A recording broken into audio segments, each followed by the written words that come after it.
Parfois, c'est la mélancolie qui me met à genoux bien plus que n'importe quel adversaire. Et je crois que c'est l'émotion la plus honnête que j'ai jamais connue. La mélancolie.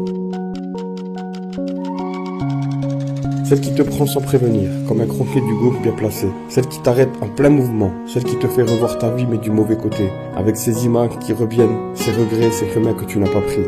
Celle qui te met des larmes aux yeux quand les visages des êtres chers disparus refont surface. Des visages qu'on voudrait revoir.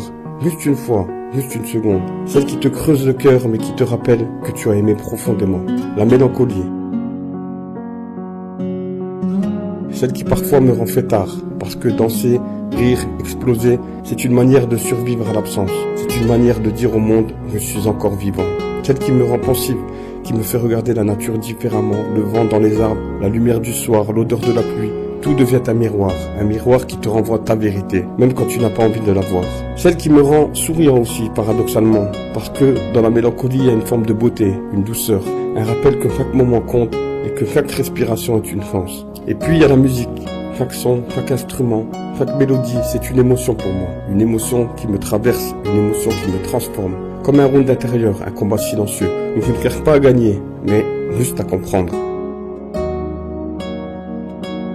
La mélancolie, c'est une partie de moi, une partie de toi aussi sûrement. Une zone obscure, mais pas dangereuse. Une zone qui te ramène à ton humanité, à ton histoire, à ta sensibilité. Avec Naturobox, j'ai appris une chose. Cette émotion, ce n'est pas une faiblesse, c'est une porte vers la lucidité, vers l'acceptation, vers la guérison. Une porte vers toi-même. Alors oui, parfois la mélancolie me met à genoux, mais ce même sol où je tombe, c'est aussi celui où je me relève, où je respire, où je comprends, où je deviens plus humain. Et je préfère vivre avec une mélancolie qui me fait sentir qu'avec une vie qui me fait rien ressentir du tout. Parce qu'au fond, c'est aussi ça être vivant, se laisser traverser et avancer quand même toujours.